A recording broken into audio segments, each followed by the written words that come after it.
we're used to this, though. We're all Gavin was well just used saying to it. he's So not done this before. So. yeah, some people are sort of all dressed up, and I'm used to politics. I'm new to all this as well, so I don't know where to sit. I don't know what to do. You just come straight to that microphone. Yes, Speak, as I am. Yeah, Right, okay. speak straight into the microphone. Unfortunately, we brought a chair in there that actually falls down as people sit on it. It's quite funny, actually. It wasn't done on purpose. We just need to buy some new furniture. That's why I've taken my chair down as well. Yes. So we're on a level.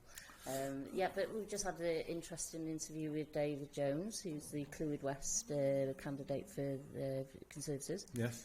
So yourself, Gavin, you are the Liberal Democrat. Yeah, I can't say that.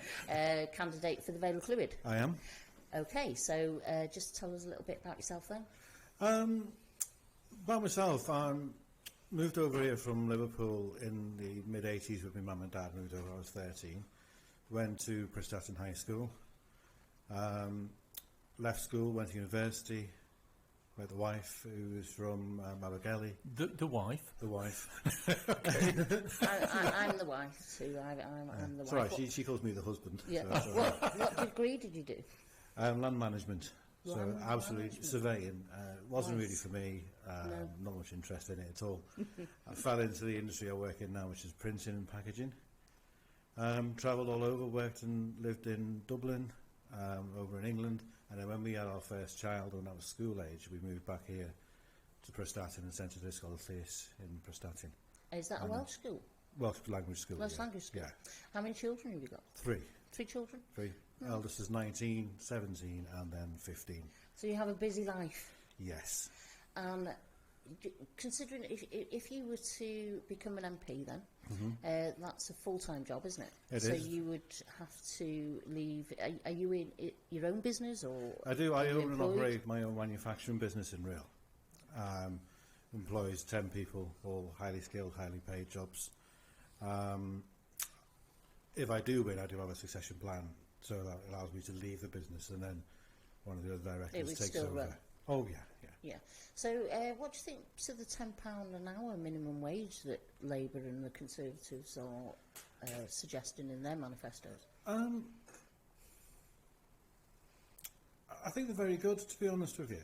I agree with minimum wage. I actually don't pay minimum wage. We pay over and above it. It can lead to, I think, wage inflation in certain industries. And I can understand the pressures for certain business owners, depending on what they're doing. What I don't understand with the minimum wage is why is the different wage for 16-year-olds, different wage for 18-year-olds, especially if they've got the same sort of outgoings and trying to find somewhere to live. I don't understand that, but I'm a great believer in minimum wage. And Have the Lib Dems got a policy can around you that? move over just a little bit so people can see you on the camera there? And you've just moved out a little bit. Sorry. But yes, no, that's perfect. That's perfect. So have the Lib Dems got a policy around minimum wage then? Yes, and I think it is to increase it in line, I think, with inflation, and over the next Parliament is to increase it to £12, is it? Yes, I think so. Yes. Yeah.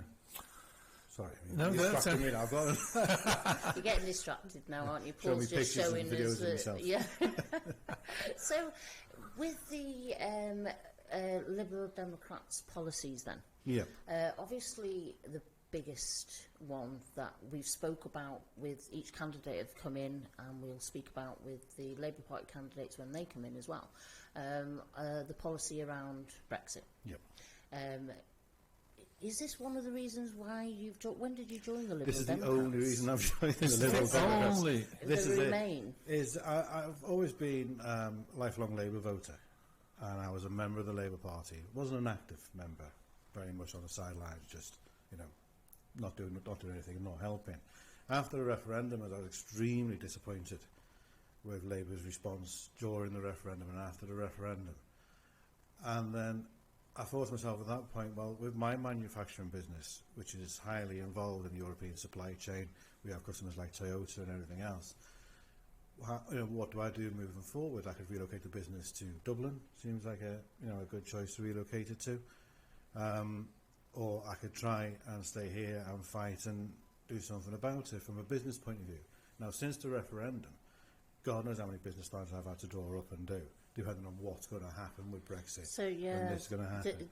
So you were disappointed in the fact that the referendum was called in the first place by David. Did you not agree with us having the referendum? I don't think it was a burning issue with a lot of people, to be honest. If I'm talking to people, the footballer in the pub or outside the school gates, no one had a really burning issue with Europe. I think people realised there was problems with the way EU institution was run, in the same way as people recognise there's a problem with the way the Senate is run, or the way Westminster is run. Any bureaucracy. It's quite fascinating. People were complaining about Europe, and now the same people are complaining about the House of Parliament. Yeah, and it seems it's a moving feast, the argument, isn't it? We haven't got our sovereignty, or we've got too much sovereignty.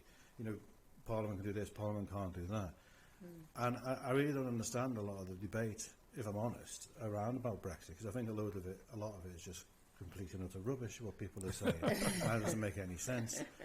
Do you think that's a feeling that many people have around the issue, whether they're Leave voters or Remainers? I don't think so anymore. They're not really understanding the debates that are going on and I think the people what it's about. Well, going back to the referendum itself first, if you don't mind, I think that was just a vanity issue from the Conservatives and David Cameron trying to unite his own party.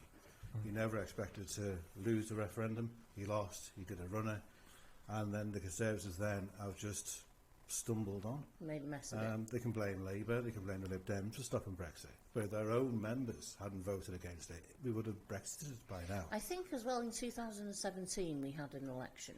Yeah. I think that election was about what they're saying now. The election's about, as in getting Brexit done from the Conservatives' point of view, and that exercise failed. Yeah. Because the Conservatives didn't get the majority in government, so they couldn't actually get this Brexit policy passed, could they? No. Are we at risk of that happening again, do you think? I do. I think it is in a real danger of being a hung parliament, and that's a question that people ask me on the doorstep. Well, why are you standing then? It'll only increase. Same with the Brexit Party. I was talking to him on Friday, Peter, and he was saying that he gets the same criticism levelled to him. Is why are you standing there? You're just going to split the Leave vote, and I get the same one asked of me. What I say to that is, well, we're the only national Remain party, and I think we need to give people a chance to vote Remain. Now, sorry, on the doorsteps when I'm talking to people, it seems to be slightly different again. Most people are just fed up with it. I get people saying, I voted to Leave, and I just don't care anymore. I voted Remain, I just don't care anymore. I want it over with. But while we're stagnating on this, no one's talking about the real issues that affect our economy and country. But why go to the Liberal Party? And what do you believe the Liberal Party can offer beyond Remain, Brexit? Yeah. I think when I started researching, I just didn't join straight away. I researched it a bit, and I'm a big fan of centralist policies. I was a big fan of the Tony Blair government. I thought they did a lot of good. I think it was the last time I was happy with a general election. I think it was 1997 when Labour won with a landslide that they did. Were you happy with the repeated election with Blair then? Not really, no. And then the illegal war in Iraq sort of tainted it, the whole thing, the Labour's war there. And then you start thinking, then, as a person, do I start looking over to another party to support? And then you look at the Liberals. But what I like about the Liberal policies is it just seems fair. It's pragmatic. It's fair. It's centre ground. And I think that's probably people may call us vanilla or whatever. But I'm a great believer in a pragmatic view on things. Tell us a bit more then about the Liberal Democrat policies, apart from obviously the revoke Article 50, which has split people's opinions, very much so, and people are quite angry, aren't they, around the Leave voters are. But what other policies can you actually say from the Liberal Democrats? The manifesto's out, isn't it? Yeah. So what type of policies would you personally think that is going to be of benefit to the Vale of Clwyd? I think one of the immediate policies that will benefit people in the Vale of Clwyd is the increase in the minimum wage by 20% for people on 0-hour contracts. I think there's a lot of temporary employment around here. There's not many skilled career paths for people. A lot of younger people move away. Then you get the people who remain on the zero-hour contracts, be it in holiday camps, chip shops, supermarkets. So I think that would be a huge bonus. Is that across the board, as in, because you were talking about 16-year-olds having a lower minimum wage? I don't think it is across the board. Is it I think across the board? No. Oh, the 20% increase is across the board, sorry. But as in bringing the levels up for 16, 17, 18-year-olds, that's the same as what is in place at the minute then? Yeah. Well, right. So increasing each one by the 20%. So, but you'd like to see that increase, an increase for the levels to be the same for I would, yeah. 16 plus? Yeah, I think if you've left full-time education, you're an adult, and if you're working as an adult, you get the if you're putting something in, you're putting something in, and that's as simple as that. Yeah, it is. I think I don't see the difference. What about those people? If you increase that, do you think that will make more people become permanent, or how do you think it will affect that total economy? Because there's a lot of people whose jobs rely on a whole range of new technologies that have come in, the Uber drivers, the Deliveroo people, and all of these groups, the Just Eat and... I'm not aware of any Ubers operating within the Vale of Clwyd, or I think the Just Eat may have just started, but I was specifically addressing the Vale of Clwyd. Yeah. I think as new technologies come in, I think a lot of unscrupulous business owners will use them to their own benefit to try and work away from workers' rights. So to try and come up with a new term or a new phrase, zero-hour contracts, or you're self-employed, so you have to do all this yourself, and I just think it's wrong. You've got to keep adapting, haven't you, policies to how companies are adapting their policies on workers' rights, like you say. So do you agree with, it's something I asked Peter actually, with the unions and the rights for people within big organisations to say, look, we're not happy? 100%, yeah. Definitely. So what's the Liberal Democrats' stance on anything to do with unions? Because the power of the unions have been taken away, haven't they, since the 1980s? Yep. Policy has been put in place where the unions have been disempowered, and it's becoming illegal to actually strike. So is there a policy around giving more voice and power to the workers? I think by remaining in Europe, and we keep the rights of the European Courts of Justice and whatever the workers' rights that are in place there, we'll keep them. But no, I'm not aware of any policy to strengthen the unions. Yeah. I've seen the manifesto. But can I just say, sorry about the unions thing, when I was working in the print industry with the GPMU, I think the unions did an excellent job in getting to where they were now, but they did such an excellent job of changing the law. A lot of them did become quite redundant machines.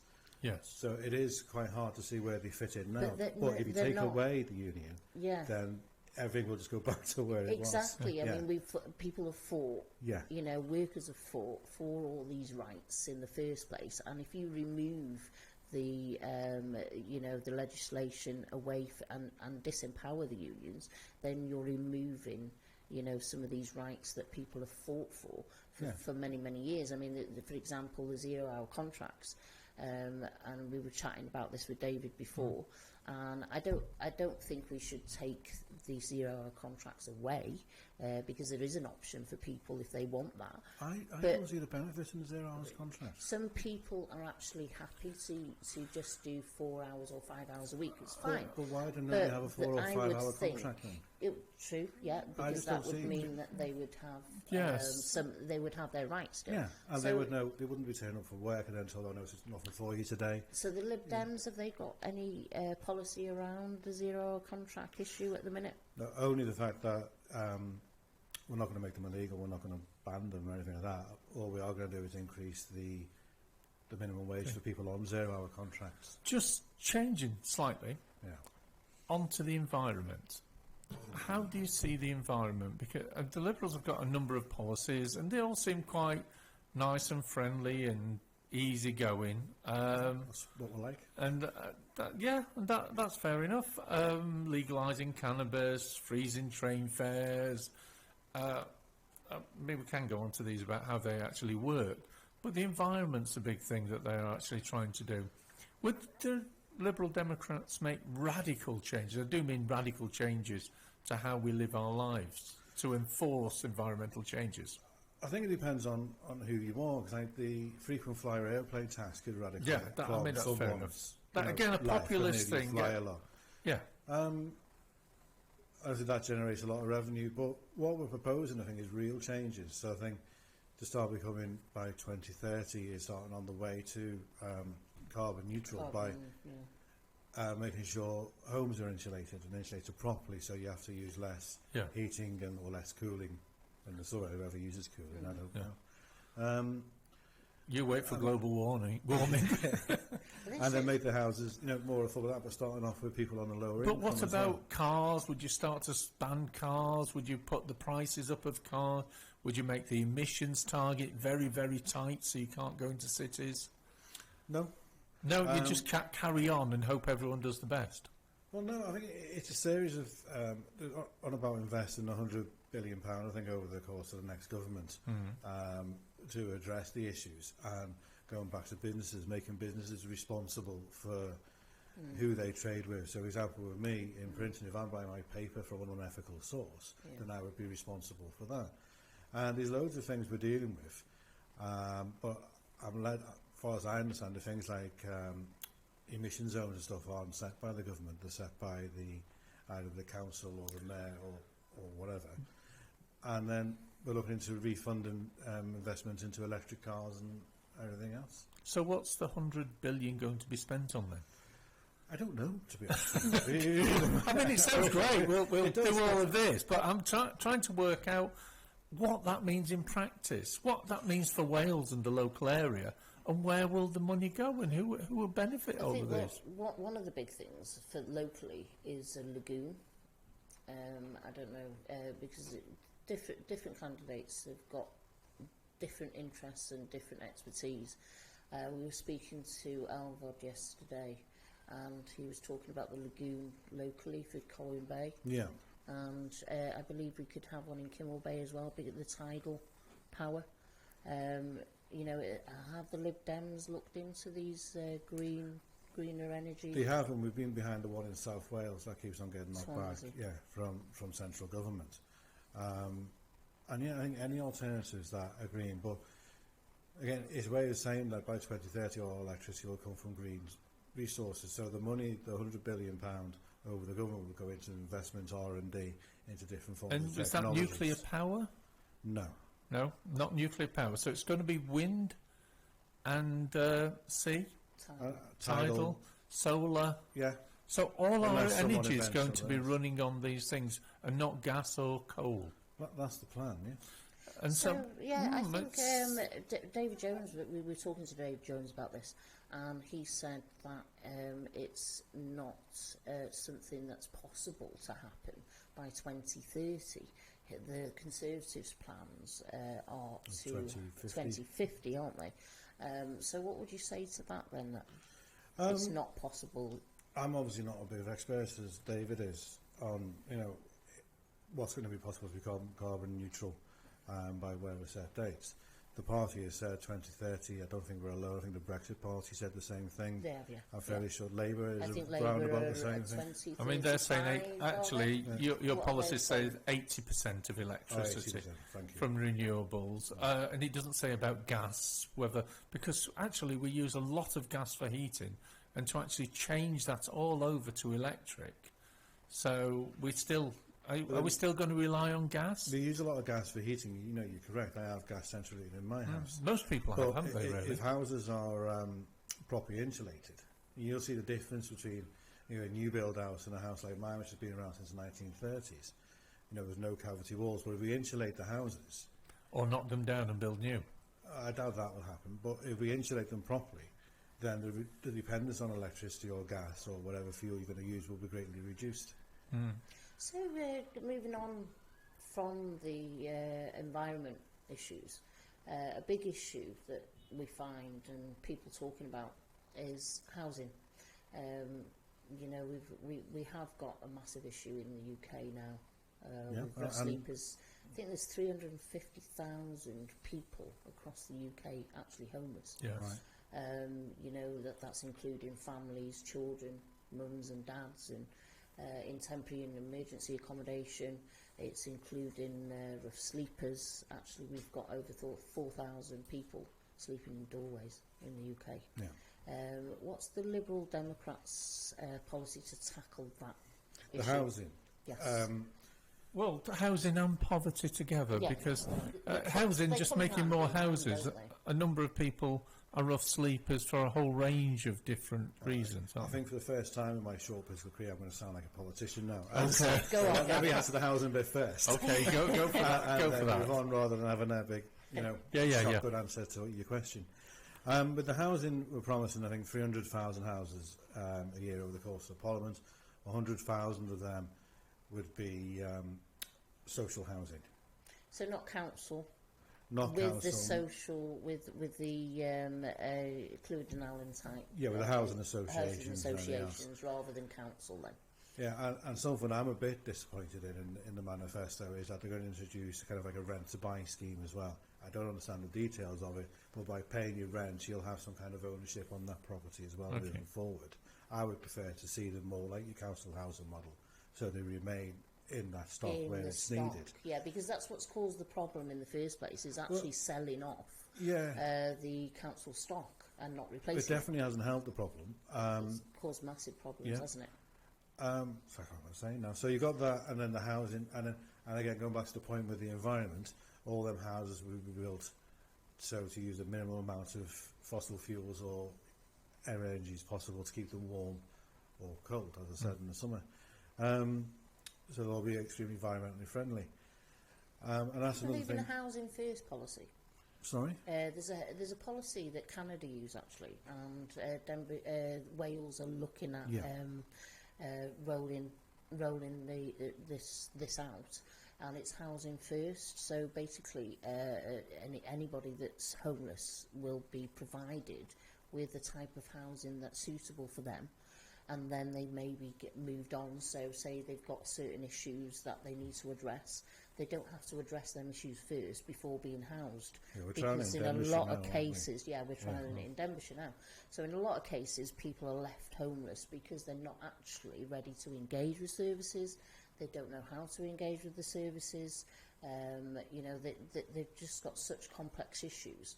But the housing first policy would say, right, okay, you've got these issues. What we'll do is we'll house you in supported housing, and we'll have a wraparound service around your issues. So do you agree with that housing first? I do. I spoke policy? a lot to a couple of councillors in Denbighshire about it, and I do agree with it, I think you address the most dire need first. It's not something that the Liberal Democrats are actually looking at, though. No. Again, I think it comes back to...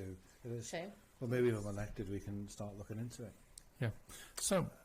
Sorry, do you want me to talk about poverty or do you poverty? Keep carry on, yeah. So you sound like a good politician already. I've only been doing it for a couple of weeks, which has helped me on the doorstep of thing. When people start having to go with politicians and say, well, I'm really not a politician. I've only started to become a politician. You will be. I looked at what was available. You want to be paid as a politician, though. The longer you're in it. Yeah, I mean, that's a frightening thing. Well, going back to poverty, it is absolutely appalling. I think that 1 in 5 families in the UK live in poverty, and then the children. It's just well, we were I think the 5th biggest economy in the world. I think that's just changed recently, hasn't it? I think 5th or 6th. Yeah, I think we've lost our top 5 place. But it's just wrong, and I think one of the biggest issues from what I can see, and this is another reason I got involved in politics, when you think about the universal credits and the way they operated. A few years ago, I was invited by the Rills People Assembly, or a member of it, not by them, to attend the screening of I, Daniel Blake in the Little Theatre. Anyway, so I went. I hadn't seen the film before, and you know what, it's shocking. And where the problem with the film is now, but what I took away from that event was, I was talking to one of the organisers, and he'd said he'd invited every elected official. One turned up. Yeah, no. After the photograph was taken. I think it was Chris, wasn't it? No, Chris it was Paul Pennington. Chris wasn't there. I think he came to another event. Might have been. We definitely weren't there. One. So it was Paul. Paul, the Labour councillor, and I was shocked by that. So then I thought, right, I wrote to every elected official I had at the time.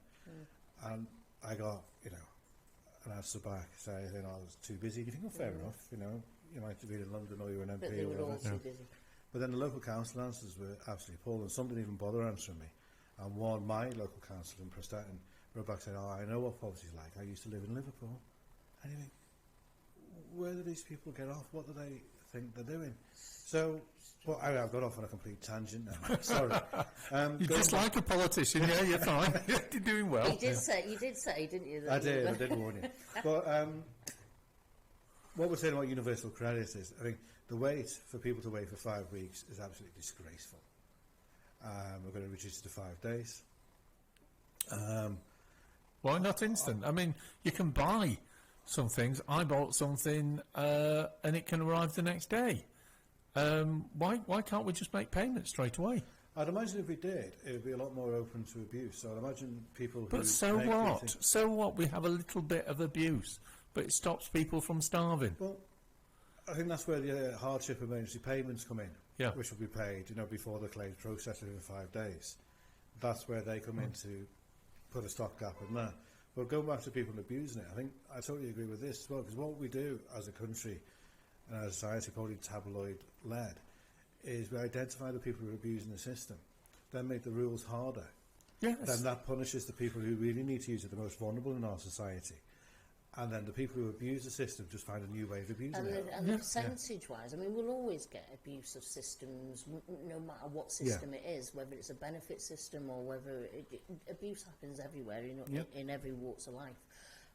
But the gap between the abuse that happens of the benefit system compared to the abuse of the tax avoidance is massive. Yeah. It's a massive difference. But it doesn't make good headlines, does it? It doesn't make good headlines, does it? Cost of coffee. So what do you think, what's the Liberal Democrats' policy then in regards to these loopholes that these multinational companies and others use it as well? Stars, like comedians and sports racing drivers, racing drivers. They've used these loopholes to avoid tax in the country. So what would I'm not sure about the racing drivers, but I think Mr. Hamilton, yes. He bought a plane and didn't pay the VAT and different things. Right, like through setting up as a company offshore. Yeah. Well, okay, that goes exactly what I was going to say. If you operate in this country, you should pay the fair amount of tax for this country, and if you operate in this country, you need to be registered in this country. Okay. So is that a Lib Dem policy? Is it in the manifesto? Yep. To close them Absolutely, loopholes? I understand. Concentrating on kind of internet firms, I can't remember, the social media type, Microsoft and all that. Okay, I'd like to let's ask about the 2010 coalition, actually, because you said that you were in Labour, weren't you? So at that time you were a Labour member. What did you think to the coalition? I was considering voting Lib Dem in 2010, and I heard Nick Clegg on Radio 4 not ruling out a coalition with the Conservatives. At that point I decided not to vote for Nick Clegg, or the Lib Dems I should say. Now at the time I was very much a blinkered voter. We were brought up family voting Labour. Everyone, I give you a quote from my nana, but I don't say it on live radio. I'll tell you afterwards that we always vote for Labour, even if. And then, and I think a lot of times people don't question who they vote for; they just continuously vote for the same person. But what did you think about the coalition? I'll tell you now. And what happened during that coalition? I think the Lib Dems are extremely naive going into coalition with the Conservatives. Because they had the option to go into coalition with the Labour Party, didn't they? They did, but even at the time, I don't think that would have been morally correct, to be honest with you. If but you it wasn't morally, was it morally correct for them to go in with the Conservatives? But the Conservatives didn't get the majority, but they still got the most votes. You know what I mean? A supply and demand relationship, maybe with Labour and stuff, that would have been fine. Or if Labour could have formed a minority government, then, fine. But with the coalition with the Conservatives, I do think we did a lot of good, in the sense that we held them back a lot in the policies that they wanted to make, which we've seen afterwards. Let us just go on the there. I would that have come out for 9 years. I want to do two things. One, about just explore why the Liberals can be trusted now, and why and what qualities they've got to actually run the country, and then move into the health service after, because we had lots of questions about the health service. Sure. But first is, what qualities, if they were very naive then, why have they any better now, the Liberals, to run the country or to be a power broker in the country? Because they messed up last time, it is said. I think it's sad, isn't it? And you know, everyone has their own opinion on that. And you speak to members of the Liberal Party, and they say they didn't mess up. They said, you know, they held Conservatives back, and they stopped them doing a lot of damage to the most vulnerable in society. It hasn't, though, has it? Because we're 14 million people in poverty.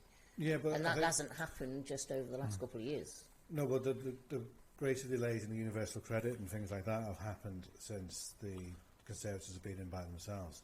And I think it was David Cameron himself said he thought it was going to be another coalition.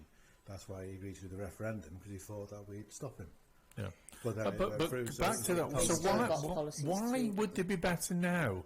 Because they've got new people in, they've got people like yourself who've got no experience in politics. Yep. Why would they be any better to run the country than they, or be a power broker than in the past? Well, I suppose I'd answer that with exactly what you just said. To me, there's new people, they've learned from their mistakes. And you say people like myself with no political experience, when I'm talking to people on the doorstep, I think people seem to like the fact that I haven't got the political experience doing the same thing over and over and over again. You know, we've had Mr. Ruan in now for on and off 22 years, is it? No, 2015 he lost the seat in the Vale of Clwyd, didn't he, to James Davis? Yeah, so then he was off for 2 years, and now he's back. Yeah, so I think it's about 22 years of a gap 1990, late 1990s, wasn't it? But yet the Vale of Clwyd remains one of the most deprived areas in Western Europe, as measured by the Welsh measure of deprivation. So we've got parts of the Vale of Clwyd which don't have access to public transport. We'll go on to health later. And then you've got parts of the Vale of Clwyd with mass unemployment. So, yeah, if you want the same, then vote the same. If you want someone with experience, then vote for Mr. Ruan in the next election. So if you want someone new. The last 10 years, though, have been Conservatives in power, and it's the Conservative policies that have actually influenced what's happening in our communities. So we've had so much policy from 2010 on. So the Liberal Democrats didn't stop the Conservatives from making the decisions that they were going to make anyway. It progressively got worse. But under David Cameron, you know, these policies were starting to be implemented that have led to austerity. Well, they were austerity measures. The Lib Dems didn't stop that. You know, they did say that they wouldn't agree to increasing university fees, and they didn't stop that. So, would the Lib Dems go into coalition again with the Conservatives? Because we are looking at possibly another coalition government, I think. Or that wouldn't be my decision. Even if I was elected, that wouldn't be my decision. Would you agree with doing that? The party itself has said. Well, you never know. If you were elected, you could be the only one, or you could be one of a very few members of Parliament, and then your career in politics may get accelerated very. The party itself has said that it would not enter a coalition with either the Conservatives or the Labour, and I think at this point in time that's the right thing to do. I think a coalition under Johnson would be a complete nightmare, and I think a coalition under Corbyn would be the same. If circumstances change in the future, if Corbyn is not the leader or Johnson is not the leader, then circumstances change. So the Lib Dems really would go into coalition with either side? Not with the current leaders, no.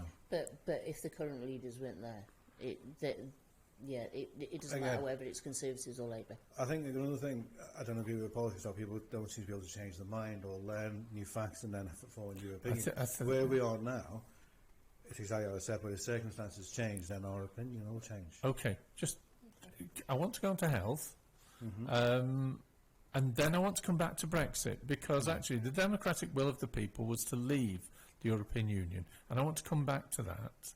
But the first is health. What percentage of the health service do you think should be privatised? 0. Zero. So dentists, GPs, opticians, all our computers, everything in the health service would come back to the NHS. So I don't understand the computer bit, sorry. Well, they buy computers, they buy drugs, they buy everything from outside. Why not manage that internally inside? Oh, yeah, sorry. I think procurement, sorry. Yeah. Yeah, procurement. You just confused me with computers. I think it should be 0%. So all the dentists should work directly for the NHS, not be private businesses, and opticians. Yeah. And also the GPs should all stop being private businesses and all work for the NHS. Sorry, have I misunderstood your question, or you misunderstood my answer? I think 0% of the NHS should be privatised. I didn't say you still be allowed to have private doctors. You should be private. Sorry, I misunderstood. Well, if a GP, say for example, if James Davis wants to go and open a private practice, he can go and open a private practice. If he wants to work for the NHS, he can work for the NHS. You asked me. He has got a private practice, hasn't he? I don't know. Chester. I know he lives in Chester and works in Chester, but I don't know if it's private. Private practice in Chester, and in real. I mean, hopefully. But GP is a private business now. Yeah. And it's a private business that's paid for and gets a premium from the government. So the government pays, the NHS pays all the money that goes into that GP NHS practice. The GPs themselves in the NHS practice don't then go and see private patients. They may do it in their own time, off-site and a different thing, but they don't do it in the NHS building. So if my doctor's in Quarry Surgery, he's an NHS GP. Now he may have a private practice somewhere else, that's fine. But you asked me what percentage of the NHS... Who owns that business then? Who owns the building that he operates from, your GP? No, I honestly don't know. But I'd imagine it would be the partners of the practice, or in some instances be the NHS. I'd imagine the Quarry House down by the train station. I don't know why I'm pointing over there. Yeah. I thought I was in real for a minute. Just point, it's fine. Over you there. know what you're on about. It's that way. Is it? It's that way. All right. That's a council building, but the one in Dizif, the other part of it, I'd imagine is privately owned by the partners, but I don't know. So the NHS, when it comes to providing services to the patients, to us, should be fully NHS. Should be, and it shouldn't be commissioned out in any way, shape or form. No. Is that a policy from the Lib Dems then? Yeah. The policy from the Lib Dems for the NHS is no privatisation at all? Yes. Okay. So you're in favour of that, and I suppose that would take a lot of untangling of the systems at present, isn't it? Because we've got so much that are actually contracted out. Yeah, but just because something's hard to do doesn't mean we shouldn't do it. If we leave it alone and allow it to continue, imagine how hard it'll be when my grandkids are trying to get treatment on the NHS. Fair so comment. you'd reverse what's happened over the last 9 years or so? Yes. Well, longer actually. Longer than that, it's been longer than that, I think the problem you've got in any kind of business, on the EU before or the NHS, is any bureaucracies. You know, they do grow to such an extent that they become inefficient, and anyone then can point at a certain aspect of it and say, this is wrong. Just because the NHS will get something wrong in, say, you see people saying, it costs the NHS, I don't know, £10 for a paracetamol or something like that, doesn't mean the whole system is wrong. It's a very, very good system of issuing healthcare, at the point of contact, free of charge. Well, we've all paid for it, it's not free of charge. Exactly, it's not free of charge, is it? People pay taxes for it. And it's a massive institution and something that we should be proud of in the UK. Absolutely, yeah. And we're constantly being given this message, it doesn't work, it doesn't work. It was working. Yeah. It was working. Yeah, there was things going wrong. There would always be things that weren't right. But with any organisation, you work at that and work at getting things right as much as you can. But yeah, at one point the NHS just was running really, really well for people, wasn't it? My 3 children have all been born in NHS hospitals. It's fantastic. It's Sputty Vale of Clwyd that saved my life a couple of times. It's a fantastic service. But that's why I think we're the only party saying what we will do is increase income tax by a penny and ring-fence that for the NHS. For the NHS. Okay. But that doesn't go with, the policy there doesn't go with Conservatives then, does it? No. Because the Conservatives' policies is to keep the mix. Well, I think it depends on how... I get accused a lot on social media of being a yellow Tory. I've heard the term a lot. Yeah. Now, to be honest with you, I think it depends, isn't it? It's like, I am a million miles away from the likes of Boris Johnson and Jacob Rees-Mogg and the overprivileged people we see who say they represent us and are the voice of the people. But the Conservative voters I meet on the street in the centre ground, I'm not a million miles away from them. So you say it can go away from, because it definitely goes against the Conservative manifesto. But I think it should appeal to a lot of Conservative voters. Okay. Coming on to Brexit, the will of the people was that we left Europe. It's almost a bit embarrassing to stay in Europe now. So why do the Liberal Democrats want to stay in Europe? Against the will of the people, against the democracy of the country? A bit of a loaded question, isn't it? Because yeah, we've always believed we should stay. We campaign to stay, and we believe 100% we should remain. We believe the economy and everything about it will be stronger if we stay where we are. We identify and accept that it needs to be reformed, but it's the thing, rather be inside the tent, blah blah blah blah. Of course, I can't say that either. Now we accept that, but when you say it was the democratic will of the people, the referendum itself was completely flawed, and in a way a lot of us did. We should have had before the referendum, we should have had a clear question: do you want this Brexit, or do you want to remain? This is the percentage of people we need to agree, and what we're going to do is have a centralised count, so the likes of Scotland can't say, well, we voted to remain and stuff. All this referendum is doing, and people pushing it, is serving to break up the union.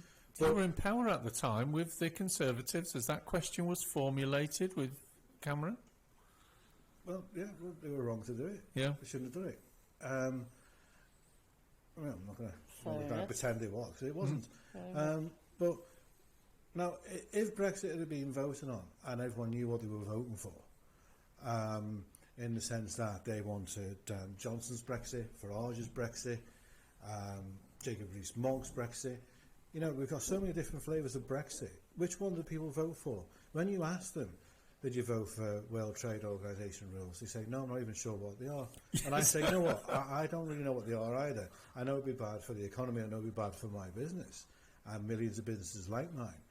And, well, did you vote for like a free trade agreement with America where we start selling off? But the vote was very simple, wasn't it? Yeah, but simple doesn't make it right. But why should you go against that vote? Why not just actually say, well, we are going to leave because the people wanted to leave, but we'll get the best deal, because everyone says the best deal because they're all great negotiators. Okay. But why not just say, well, we'll only go out on this type of deal? Well, what's the best deal? I don't know. No one does. But none of them will admit it, that the best deal we've got is staying where we are. You're told that we're not going to have a border in the Irish Sea, we're not going to break up the union. Oh, lo and behold, we are.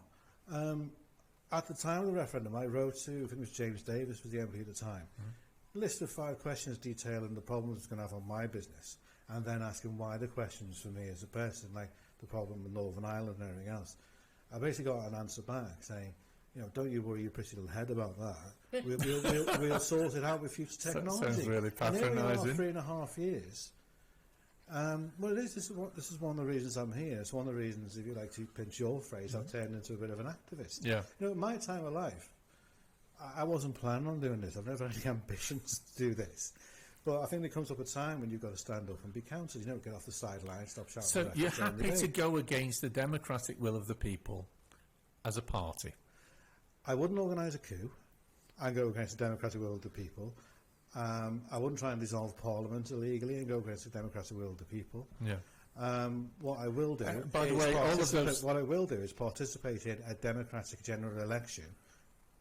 Yeah. And campaign for what I believe. All the things you've just suggested are treason, by the way, and you can be locked up for a while. That's why I wouldn't do it. Yeah. That's why you wouldn't do it. Yeah. I think it's interesting. We've got this really interesting stance at the minute with politics, and I'm finding more and more people engaged this time round than in 2017. I think that's one good thing to come out of the referendum. Exactly. Yeah. Is like the people and lots of other people that are Leave voters or the remain. Doesn't matter which way you voted. It's kind of galvanised all this interest in politics. Yep. And that hadn't been there for many years. I think, Absolutely. like the working class communities had huge interest in politics at one time, didn't they? Before the 1980s, and before the working class communities got decimated. And then it all went, all this, passion for politics and different political parties, it just disappeared, didn't it? But yeah, I think it's really galvanised people back into politics. But do you really think you're going to have a problem with this election where Leave voters are concerned then? Have you spoken to many of the Leave voters? I agree that so that's one good thing to come out of the referendum. It has inspired more people to get involved into politics. My 2 eldest daughters are very, very involved in politics now, which I don't think they would have been if it wasn't for the referendum. All my 4. Yeah. The 15-year-old really still doesn't care. Well, I don't blame him. But yeah, I think it has. But I would hope that inspires people to inform themselves about the debate and not believe what they see on this false news. So when I'm engaging people on the social media, the police have told me to stop engaging with people now on social media. I just have to block or hide everything to make it fair because of the abuse that I get. Being caught loads of swear words that I won't say. Have you been getting abuse? Oh, yeah. From yellow Tory, down to be called a traitor, to all sorts of loads of swear words. So I just block or hide people. Oh, that's ridiculous, isn't it? So then I was crazy, isn't it? Yeah. At that point, though, I was quite thinking, God, what have I done? What am I getting into? When I'm talking to people on the doorsteps, and I don't know how many doors I've knocked on. It's not as much as I'd like, but it's as much as weather and daylight permits. I find it completely different when you talk to people face to face. People are engaged, and people want to ask you questions. And what's wonderful, I've only had 2 kind of people shout and throw stuff at me. But it was only my card, so it was okay. Does that mean they're not going to vote for you then? I think so, but that's their democratic right, and I respect their democratic right not to vote for me. And I think something while I agree to engage people, what worries me, and I don't know if it's social media on this, but we seem to have lost the ability to say to people, I understand your argument, but I disagree with it. And this is why everything just seems to be so abusive. Yeah, abusive. Yeah, aggressive. And I think it's coming from all aspects of politics, all sections of politics. What I'm seeing, I mean, whatever my stance is politically, one thing that I don't have on my Facebook page or any of my social media is anybody going down that route of being abusive towards anyone. Yeah. I pretty much nip it in the bud. Can I just say something which I think is quite important to what we're talking about? I was at a school last Friday and we were all there, all the 5 candidates. And, we're all in our bubbles, aren't we? And I've seen the picture, yeah. I haven't seen the picture, I haven't seen it.